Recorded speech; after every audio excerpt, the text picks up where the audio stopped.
Week 2 is in the books, and now we know the game truly isn't over until the winning score is reached. Chelsea Gray, you are not human! Chelsea Gray is as cold as they come.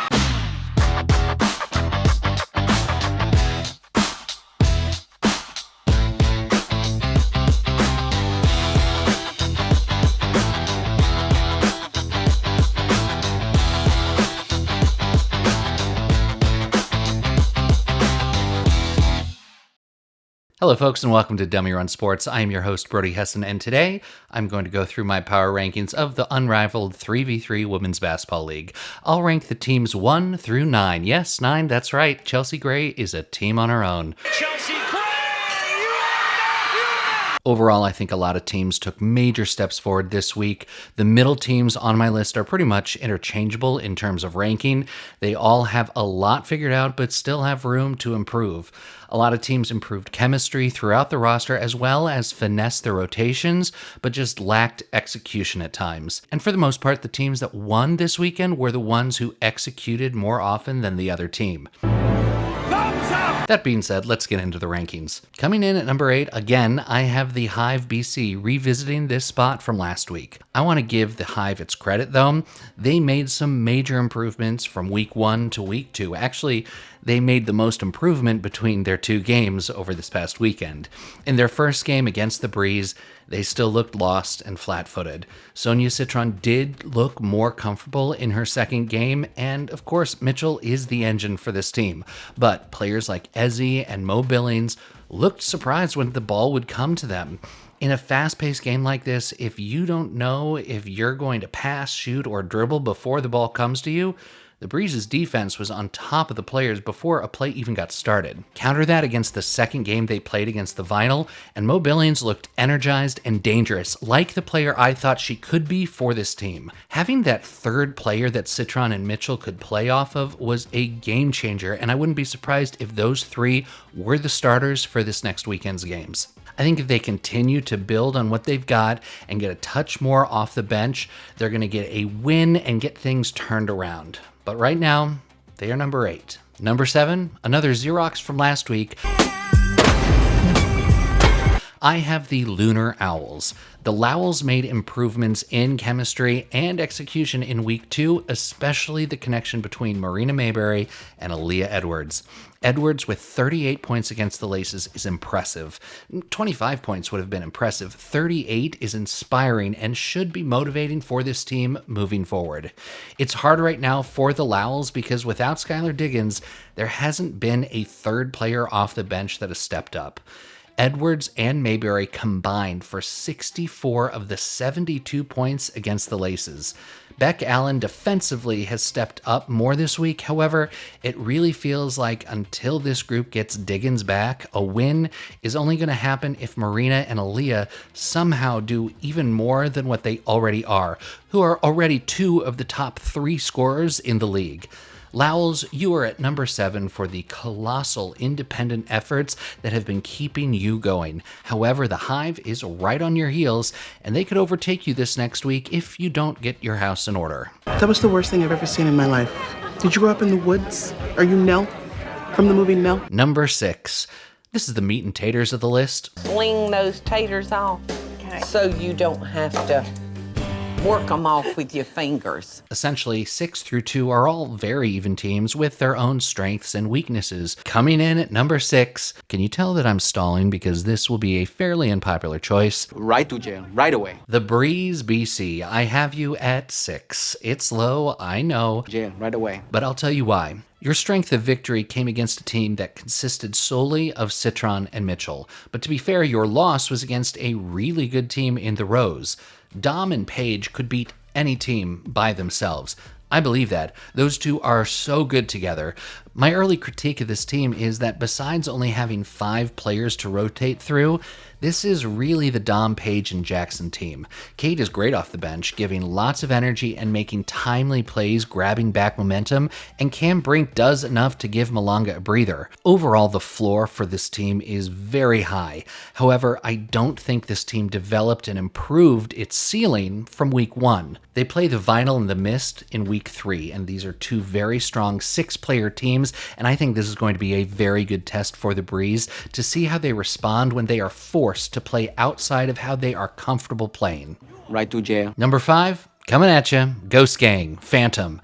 Phantom, I wanted to rank you higher, but because I said that the Breeze's strength of victory was low against the Hive, I had to lower your ranking due to the strength of your win over the Lunar Owls, even though Kelsey Plum went off that night. Even though the Phantom only have 5 players to rotate through, they all stepped up this weekend and had 2 team wins. Cloud doesn't just come in off the bench to give Plum a break, but she leads her lineup.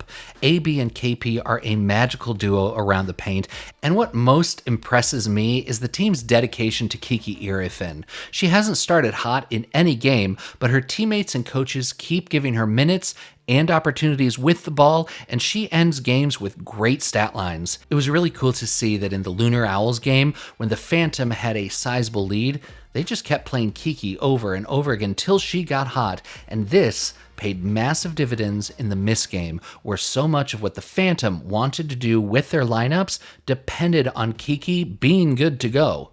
With her being on, they can go double big, play her as a post if AB is resting, and she has shown great chemistry with all of the guards. For a 5-woman team, they have a lot of versatility, which is what I was looking forward to most with Satu on this team. So I am really glad that Kiki is stepping up and really stepping into the player that I think she has the potential to become. My teammates are great. When I'm missing shots, they're telling me to keep going, so they have a lot of confidence in me, which gives me confidence in myself, so I'm just happy that we got the dub today. Number 4, the Laces. The Laces had a nail-biter with the Mist. Literally, I think players were biting each other on the last few drives. No fouls, though. Don't worry. The Laces played some good ball this weekend, and I think it's really interesting how they are approaching their lineups. It's 3 on, 3 off. Sykes, Thomas, Young, and then Canada, Hillman, Segrist. And it works really well. Maddie might pop in early to give some size, but overall, these are the lineups. It will be interesting to see how the 2 lines work if anyone gets sick or injured, but I think because Canada is so aggressive getting downhill and either shooting or kicking out to money shooters like Nas and Maddie, it's better for them to build around Jordan and then also let the vets go to work as the starters. The Mist beat the Laces by going defense to offense, pushing pace, and drawing fouls with their transition. Because the Laces don't have a true post player, they need to be vigilant in their defensive rotations. This is something I noticed during the game against the Lunar Owls. The Laces had excellent communication and defensive rotations that kept everyone, not named Edwards or Marina, from getting quality shots. It's fun to have a team that approaches lineups differently, and we'll see if it pays off and they can climb out of spot number 4. Moving on to number 3, the Mist. Mist, it's unfair for me to drop you from number 2 from last week because you played 2 terrific, tough games. You are also a true 1 through 6 team. It takes all of you to win, and every single player brings something different to the team. It's really fun to watch the dynamic change as each player enters and adds their own flavor to the soup. Head coach Zach O'Brien has done a great job knowing what levers to pull throughout the game to give his team a shot of winning each of these first games. Their comeback in the 3rd quarter against the Laces is a great example of this. Alicia Gray hadn't played much, but came in and changed the pace of the game, which caught the Laces off guard. And then in the 4th, they closed with more speed, putting Burton with Gray. And in the Phantom game, Lee Rue played more minutes because of her size and agility against Leah Boston, while Veronica Burton gave Kelsey Plum fits defensively. The Mist's flexibility and completeness keeps me very high on this team going into week 3, and I wouldn't be surprised to see them hang around the top of the list for weeks to come. And now for my top 2 teams, coming in at number 2, jumping all the way up from number 5 last week, the Vinyl.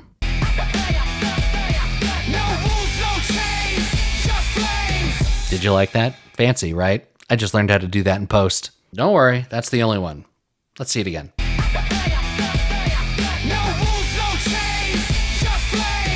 I worked really hard on that.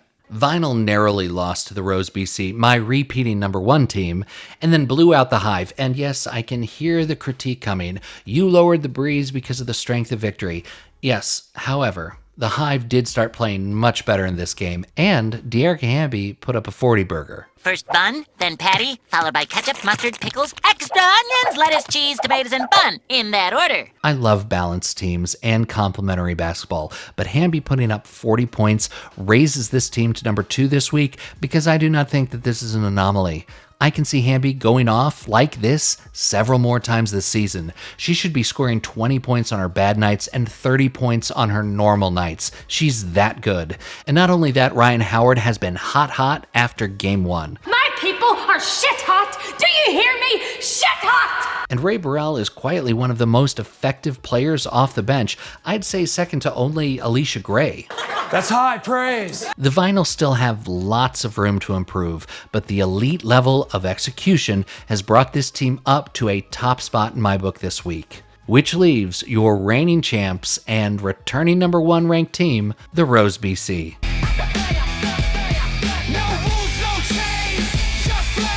I lied. I also did the Rose. The Rose is 3-0 because of one player.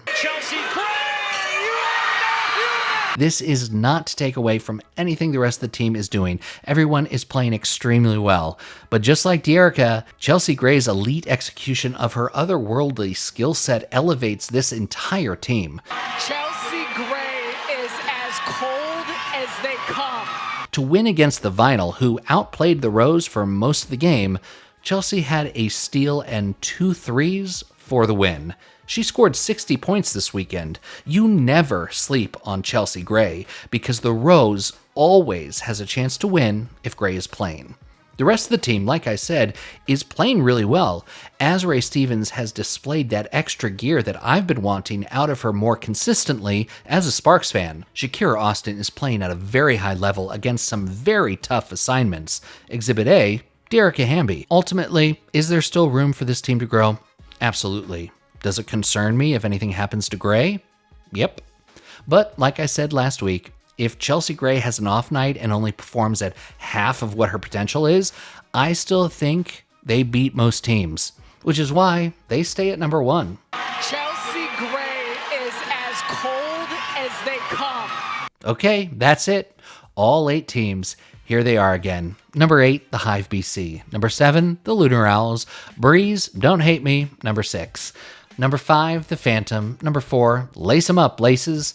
Number 3, the Mist. Number 2, Spin 'em Vinyl. And number 1, by any other name would smell as sweet, Rose BC. That's it for this week. Let me know what you think and what you've enjoyed seeing after the first 2 weeks of the season.